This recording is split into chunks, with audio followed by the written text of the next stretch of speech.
Makers that were present. I heard earlier this is the 17th annual Media Film Festival. My first time. Anyone else's first time here? Wow, look at that. And I'm going to attribute that to these filmmakers on the stage who likely brought you here tonight because you know someone in the film. So let's just take a moment. We'll start here and then we're going to share the mic. You'll introduce yourself, which film you're with, and what your role was in that project. I'm Jessica Graham. I directed Waves.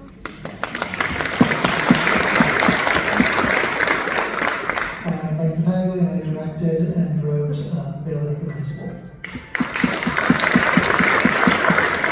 I'm David M. Rain, and I was Logan in Barely Recognizable. Brendan Hubbard, I was a producer on Misprint and in Wonderland.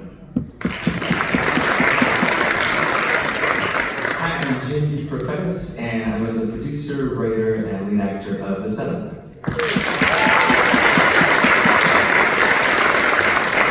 Excellent. Thank you all for being here. Great films. I was here for the whole thing, so I saw each and every one of them. Quite a lot of different themes going on. Can you talk a little bit about where the story idea generated from? I know not everyone here is a writer of the film, but if you can talk about a little bit about that storyline, the project, and how that came to be, and we'll just start down there. Sure. So I've been living in New York for about 23 years now, and the hardest part about being an actor for me is falling into my day jobs, because I have a therapist told me I have an overdeveloped sense of responsibility, and it's very tough for me to just put a job aside so that I can focus on acting. So when I finally sat down to write this, that was actually when, as I was watching this, I was like, you definitely work in the service industry, yes? Correct? Yes. Okay, so as you know, many times actors, Los Angeles and New York particularly, are going to be serving the day job, so you seem to know a lot about that industry. Totally. And I carried a lot of shame with me for a while about being an actor who's also a waitress. Right. But then they say, write what you know. So what I finally did, I was like, how can I make this as specific and as sort of like fit to me as it is? So basically a story about trying to control and trying to do the best job that I can at a job that I don't necessarily want to be at. And then they just come in and throw something completely impossible at you at the end anyway. Just a tip, a lot of people call that your survival job, right? You've heard that term before. A friend of mine about a decade ago in Los Angeles coined the word thrival gig. So instead of looking at it as your survival gig, it's the gig that allows you to thrive. It's very positive. So that here you are up on the big screen in media. Totally. Excellent. And you guys well, you actually produced 2 of the films that were with us tonight, yes? Oh, me? Yeah. Yeah. I'm unsure of how I can answer your question.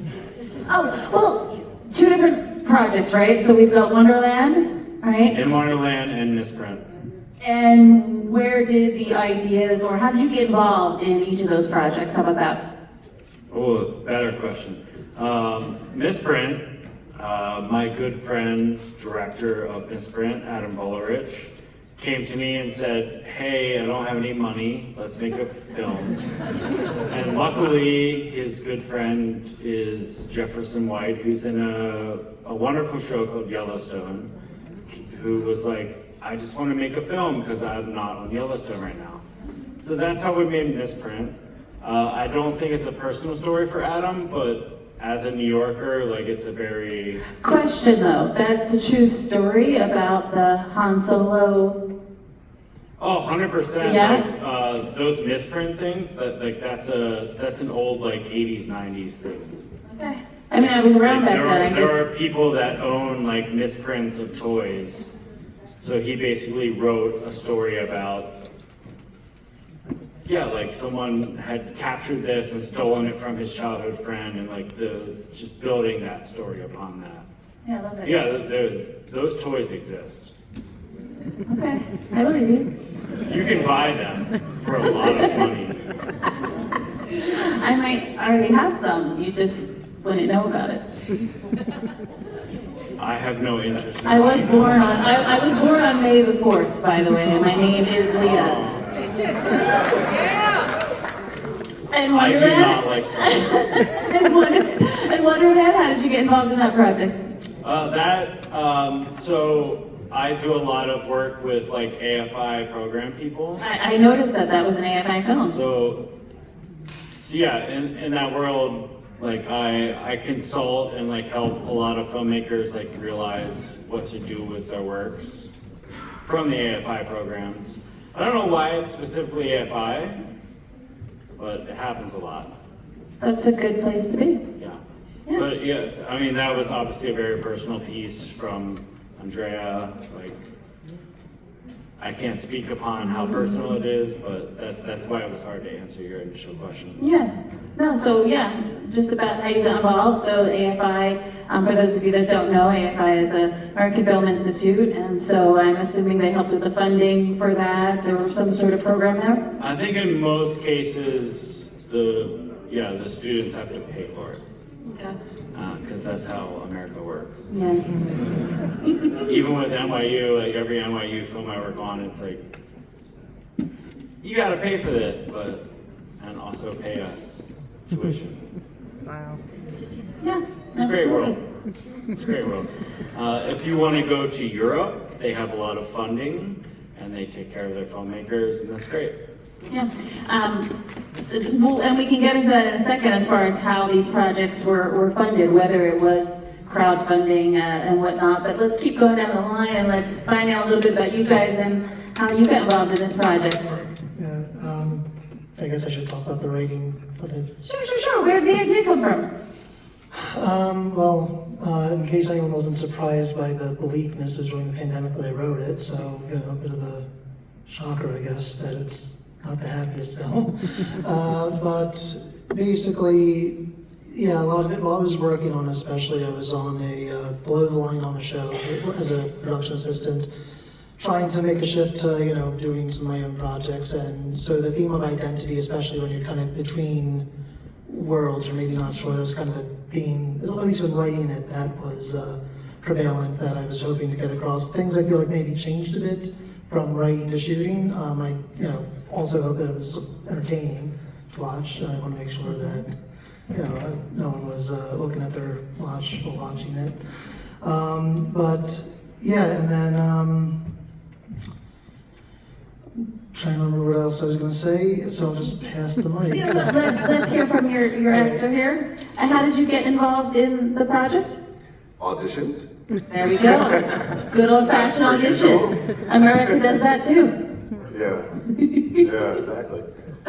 So did you know anyone in the project ahead of time, or this was a flat-out audition? You Not at all. knew no one. Not at all. I was excited about it because I've been in the business as an actor for close to 30 years. But since my 20s, I've been typecast as like a cop, doctor, CIA, FBI. So I was like, a crazy person. So instead you got to be the creepy father. Oh my God, it was awesome. It was like, and especially like the kind of You hit your stride, man. You hit your stride.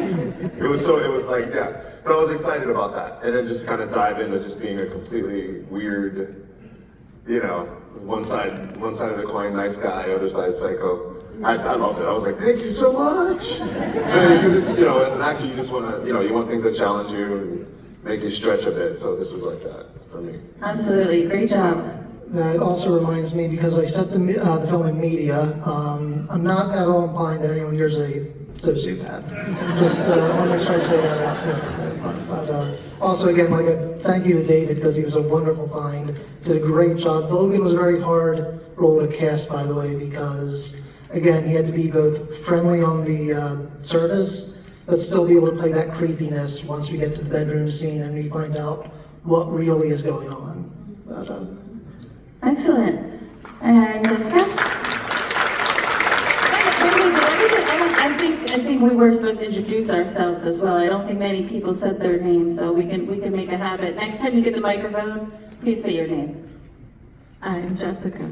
Good job. So a dear friend of mine produced and starred in and wrote this, Waves.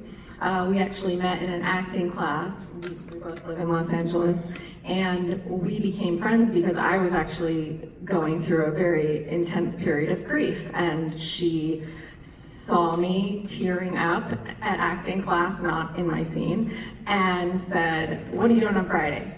And I said, "I don't know." She said, "You're coming over for dinner." And so we became friends. And when she was ready to make this film, she asked me to direct. And for me, both as an actor and director, I try to find projects that are aligned with the rest of the things I do in my life. So I work a lot with trauma and with grief, and I'm a writer. I write books. So I try to find projects that are aligned with the other things that I do, so that life can be a little more integrated and a little less fragmented. So this was in alignment with the kind of stuff I work with on a daily basis. And art is meant to be healing, right? Absolutely. Yeah.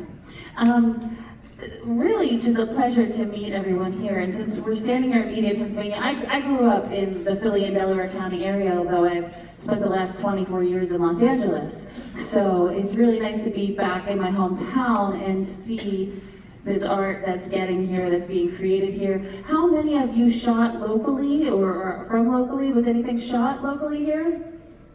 Yes, I'm from no? here. That's what But I I've heard. been out in LA for 20 years. But yeah, this is I think the 4th film I brought here, so it's been very cool to Really come back awesome. with films. Right?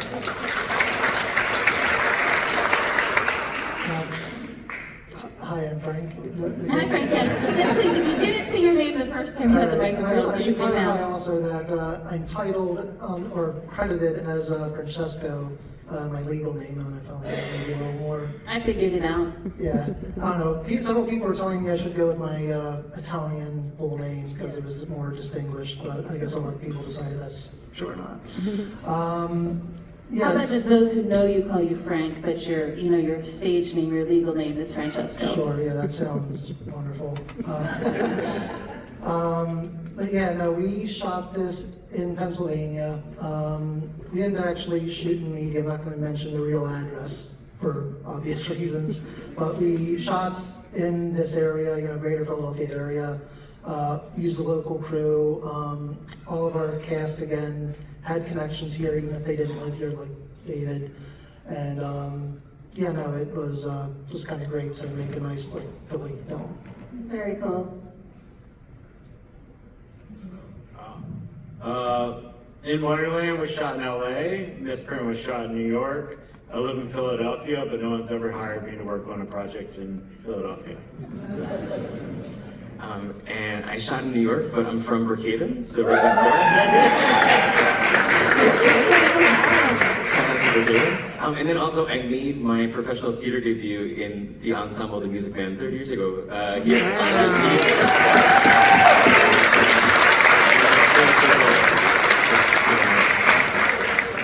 That is a super cool, super full circle moment for both of you on the bookends here as well, right? Yeah. So I want to open it up to the audience for questions. Does anyone have anything specific for? You can open up to any of the filmmakers standing up here, or if there's something specific you have a question about one of the films in particular. You want to stand up so we can hear you? Is that okay? I just want to mention to the history person, you answered my question. I want to find out where you were from, because why you came here. Because 2 weeks ago you were not in Fargo, where I saw history. You were in Fargo? Yes, I was in Fargo. I really wanted to go to Fargo because I've been to 49 states. And not North Dakota?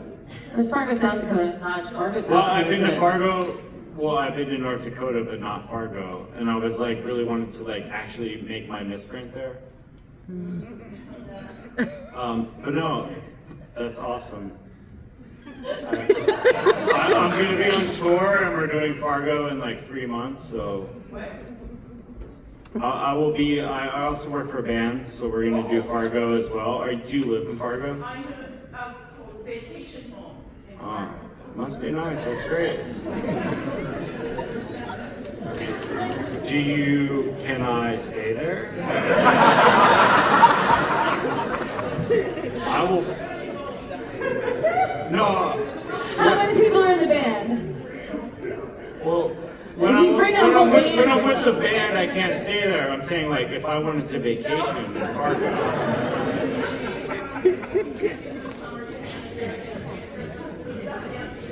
That's fine. I only like cold weather. Right. Anyone else have vacation rentals? Jessica said she's also looking. I work for a lot of bands. One is a Philly band called Dr. Dog. Some people know it. I work for a guy called Shaky Graves. I work for Paul Anka, if anyone knows who Paul Anka is. And then I make films. I think they were talking about the one that's going to Fargo, but No, we're connecting. okay, great. We'll pay Anybody else have anti-Airbnb. Yep, all the way in the back. David, Yes.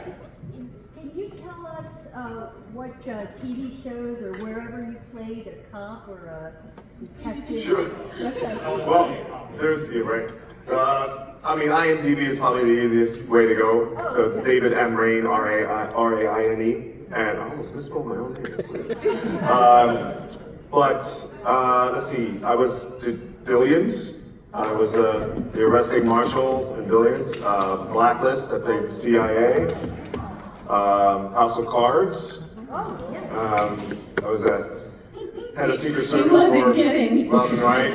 Yeah, lots of cops. But yeah. You know, Yeah. do you see? Oh shit. He's my boy. But yeah, and lately I've been getting like doctor roles, so I guess I'm kind of graduating into a more tender soul. Next will be dads, I guess. But Until they see this. until they see this. Yeah, but like I said, the IMDb, you can see everything there. Yeah. Excellent. And all the way in the back. This is for the setup. Did that actually happen to you? Is that actually you in that moment? In my head, it is. So I've had people at work tell me every now and again they'll be like, "You're so cool, like calm, cool, and collected. Like, how do you do it?" And in my head, like this is happening. So yeah, but everything always changes. So like I've been at lots of shifts and everything will change, and I'm like, oh no, I hope my movie like isn't too obvious. But like as soon as people are like, oh, that's gonna change, you know. But yeah, so I generally yes, this has happened. Very relatable. Thank you. Very nice. Absolutely, thank you. Yes, right there. Yes, I have a question for everyone. How long did it take to film? I'm gonna just start with you, David, and we'll pass it down. Yeah, so for the setup, we had one 12-hour day to shoot. Misprint was 2 days, and Wonderland was 3 days. That's You can answer too. I mean, I think I worked, what, 6 days? 5 days? Yeah, I think you were fine. Yeah, but you guys were so many more days. Yeah. We, I guess this teased me up for an anecdote. Supposed to be 6 days, 3 weekends, and it ended up being a 7th because one of our locations, one of the few exterior shots or exterior shoot days that we had, the weather was changing every hour, which made it impossible. David was there, he can verify this. That's why I had an extra day. That is why, yeah. They're like, oh, we can't shoot because it's raining. It was, and then snowing, and then it was snowing, and then it was sunny, and then it was hail, and then it was back to rain. Things you don't think about when thinking about movie making. Continuity. Yeah, If the weather's different, you can't shoot. so. We shot in 2 days. You know, I was looking at your crew. I know Jason Ruggiero. I think he was your DP. I saw listed. Did you work with him? Yeah. Yeah, Jay, I haven't, it's been, gosh, probably 10, 15 years, but good guy. Small world, see that? See that? So I have a question about the fundraising, the financing. Now, you've heard we have everything from a 12-hour shoot to a week shoot. So obviously, depending on the size of the project, the funding and the money that it takes to pay the cast, the crew, locations, all of those things is going to vary. I'm a producer on a project, just finished shooting around town called Delco the Movie, you might have heard of, where, yes, we're actually going to be screening the sneak peek trailer at this very theater next Friday night as part of the Great Media Comic-Con kickoff. So we crowdfunded. We raised about $60,000 on a platform called Seed and Spark. And then the last $30,000 over the past couple months has come in through local businesses and sponsors. So if everyone just kind of wants to give a nod to not just this project perhaps, but just some of your experience with getting the films financed that you're making, because it takes money to make a film.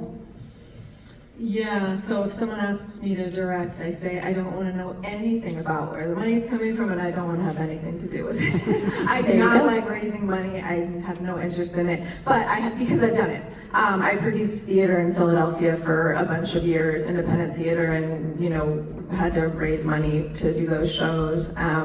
And then I've produced features and short films that I've had to raise money and get investors, and then it's like a forever thing where I'm dealing with accountants and taxes, and so I don't get involved in that anymore. I have no idea where the money came Director from. for hire. I want to follow your example. Producing is a lot. Is a much heavier hat to wear, especially if you're wearing multiple hats. This one, Barely Recognizable, was almost entirely self-funded. As I mentioned, I was working on a TV show. Shout out to a local Philadelphia filmmaker, Mike Chalmon, who was employing me. It was for Servant. And again, his whole team was extremely supportive. So I just want to make sure, I say that, especially if I have a microphone in front of me for this. Just extremely supportive, but I also had a lot of friends and family, in the industry, family members who helped out. Some locations were, obviously for free because of that. It was a whole lot of just whatever favors I could call in, if to make up for whatever with the funding otherwise. So, I don't know if that answered anything. Yeah.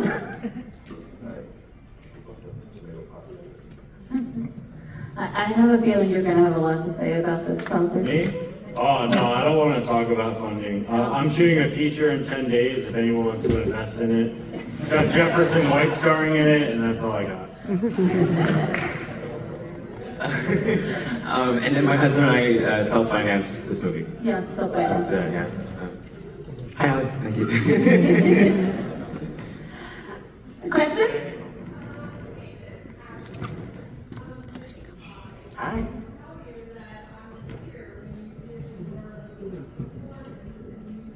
Oh my gosh.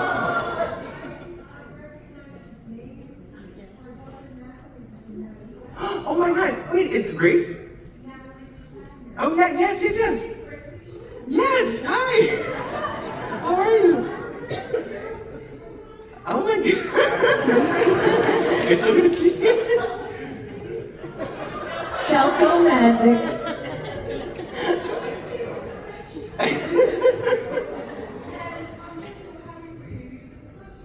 Thank you so much. And you are like our stage mom backstage. And you were taking care of it. Thank you so much.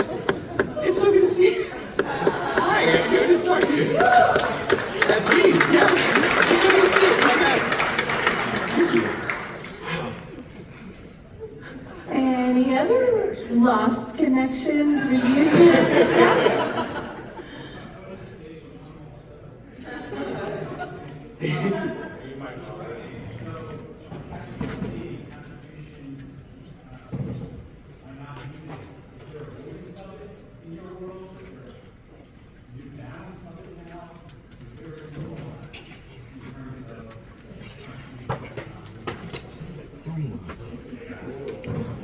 Oh, AI. Okay, can you speak up a little bit? I don't think we heard, did we So heard something about he is balance. asking if ChatGPT is a influence within our writing, and I would say, like, I don't know about everyone else, but I would assume none of us are using ChatGPT as an influence. Obviously, it's a tool to use for business Personally, or I whatever you want to haven't do. even touched it. Like, I just have no interest. Yeah, I mean, it's still not going to give you an organic version of like the thing you're thinking about. It can help you build a structure, But for all our films, I would assume it kind of happened before ChatGPT became like a boom. And obviously there's a lot If in you the guys use news, ChatGPT. you know, with the WGA strike and the SAG-AFTRA strike, you know, AI was obviously a huge part of it. So we fought and we won some hard-won protections, but it's still not enough, and we have no idea, you know, what the future holds. So I think it's important to just think ethically and morally. And I saw a meme today, which I thought just really sums it up. And it said something like, you know, AI is here, but we put it in the wrong direction. I wanted it to do my laundry and dishes so that I could focus on my art, not do my art for me. I noticed when I started getting some sides, actually right up to just before the strike, you can tell when you're reading the audition sides, because one thing that the chat or the bot can't do is speak the way a human does and respond the way a human does. It's more just information. So there's like literal like sentences with numbers and just like, there's no way that a human being would talk. So I remember just before the strike started, I was like getting these sides and I was like, what is this? Like you can just tell. And it was professional production companies, like not non-union stuff. So it was like, wow. But it's really easy to tell. If it doesn't feel organic, you know, okay, a robot just sent me this audition, you know. And the same thing with imagery. I don't know if you've heard, but there's one way to tell is that they're not that good with fingers yet. Yes. So most images, if you look, there might be an extra finger or off center, and that's a way to tell that it's an AI generated photo. Yes? First of all, thank you for your creativity. All of it.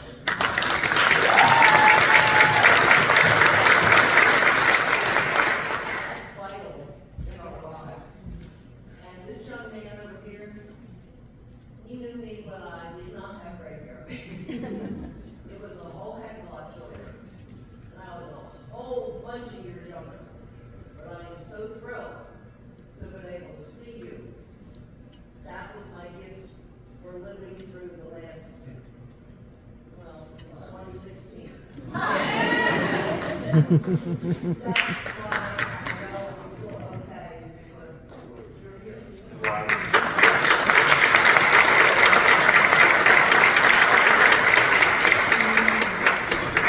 It looks blonde. It looks blonde. What's one? Right here, it looks like a beautiful blonde. And Mrs. Dalton was my elementary school guidance counselor. Oh my goodness. Thank you. Bring my puppets. She's still the top. I personally don't think guidance counselors get enough credit.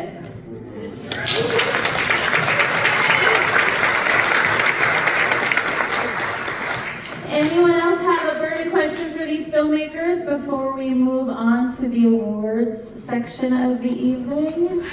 Yes. Did anyone really use film? No, that doesn't happen anymore. Too expensive. You can do film transfers to get the feel, but that's probably as close as you get at this point. That's right. No. We're all making short films, But we call it short film. Anyone have anything, maybe just kind of go down the row again and say your name again, where people can follow you, which platform you prefer, or what films they should be on the lookout for? Yeah, so I'm Jessica Clark Graham on Instagram and TikTok. There's a film out in the world called The Tangle, which is a lyrical sci-fi feature, which I produced and star in, and that's available on Amazon and Tubi and, you know, all those kinds of places streaming. I have a bunch of short films out there in the world, and about to start submitting my next short, which I produced and acted in, which I don't know what, it's called Today, so hopefully it'll be here next year. My name is Frank Battaglia, again, also Francesco Battaglia, which I haven't decided yet which one. I guess I'll be making my, I guess, public accounts and all that. There is an Instagram page, the behind the scenes photos, though, for Barely Recognizable. Just Barely Recognizable Film on Instagram. And my next project, well, very, very early to say, hoping to do a feature next, so we'll see if that happens or not. Sorry, yeah, but anyway, if that happens, then yeah, I'm also on Facebook, and this movie will be on Vimeo hopefully later this year, so if anyone wants to give it a second watch, you can look out for that. David M. Rain, I said IMDb already, that's a good place to find me. Instagram is @thepathofdavid. You don't want to go to Facebook because I just post memes. I just BS on that. But I just shot an episode of Zero Day for Netflix, which is going to be Robert De Niro and Angela Bassett starring in that. So it hasn't started yet. I'm in the second episode. Are you playing a cop? Yes. I'm actually playing an interrogator. But yeah. I mean, that's what pays the mortgage. But yeah, so there's that. And then there's, a few things swimming around streaming wise right now. Netflix and this streaming service called Stan in Australia. So I shot Shailene Woodley, you guys probably know. I did a role with her in 3 Women, which, real quick, I don't want to take up everybody's time, but Showtime paid for 13 episodes. They loved it, the whole series got shot, then they just canned it, sold it to Starz, and then Starz sat on it for a year, and then suddenly somebody in Australia was like, David, we just saw you, and I was like, what? So it's streaming only in Australia right now. But I think that it's sort of... called your agent to find out where those residual checks are. Yeah, and that's the thing. Okay. The overseas residuals are much smaller than the American residuals, but yeah. But we were talking about this earlier, that they might just be doing a test on the market to see whether it's likable, and then they'll start streaming it in America, because they do that with a lot of things anyway. But anyway, that's it. That's my time. I can't, I don't know how to follow this up. You go. But I will. So Jim D. Profetis, and I'm on Instagram @Jim D. Profetis. So the setup is starting to make the film festival circuit run. I have a couple more coming up. Blackbird Film Festival up in Cortland, New York next weekend. Yeah, I'm very excited about it. And then Westchester Film Festival in Westchester, Pennsylvania at the end of the month. And then I'm starting to write my next short, and it's about a patient who thinks that he can be friends with his therapist. So I'm starting to click away at that.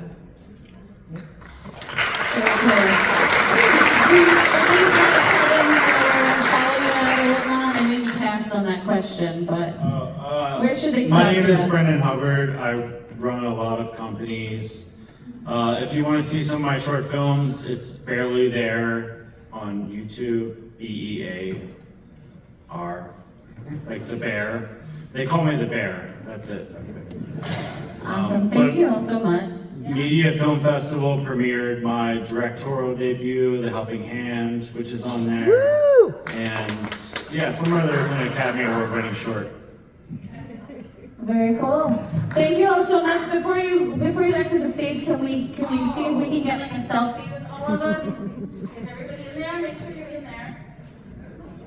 Hold on, let me go this side because that light was really weird. I don't hear this is much better.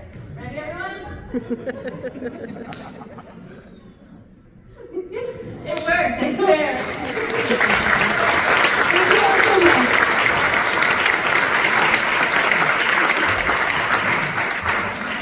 And now, I believe we have some awards to give out. Thank you very much. Great. First of all, thank you all for being up here and answering all these awesome questions. I have the pleasure of giving out a few awards for some of our, yeah, that'd be awesome. For some of our best films. I know some of you have been here throughout the last few days and have seen all of these films. Some of you have not, so You should look them up, they're really great.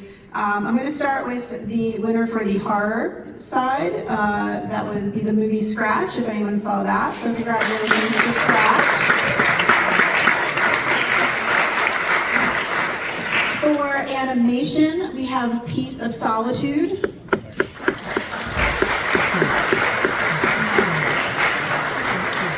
For the drama category, there is the movie Hope. Y'all saw that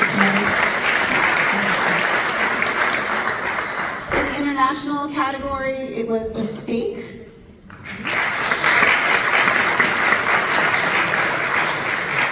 For documentary, it was A World of Hurt, How Medical Malpractice Fails Everyone.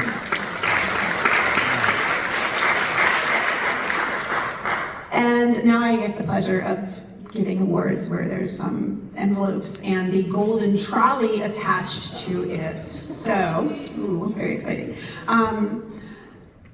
Our golden trolley award winner will come last. First, our winner for the local movie is In Wonderland.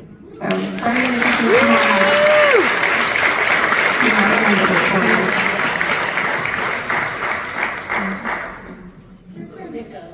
I know he's here. Slowly coming up stage. There you go. Sorry. Congratulations.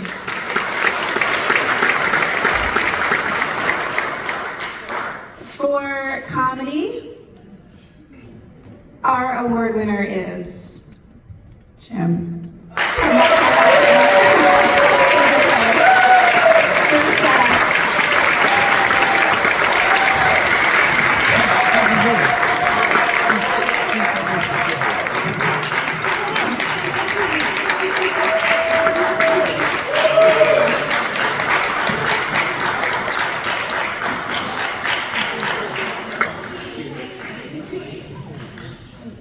And our Golden Trolley Award goes to a movie that was shown yesterday, The Woman in the Room. So, Danny Donnelly,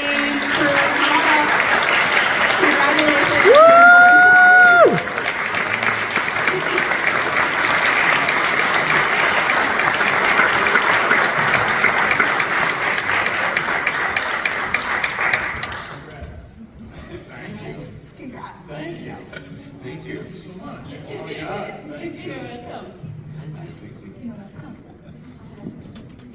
Come over to the light.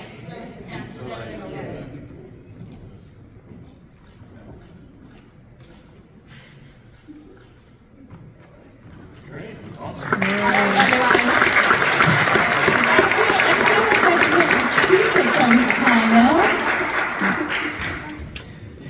Sorry. With that, we'd like to conclude the 17th Annual Media Film Fest. Thank you, Leah. And to all of the filmmakers who came tonight and throughout the festival. It was awesome. Really great to have you all here. We really appreciate it. Have a great night, everybody.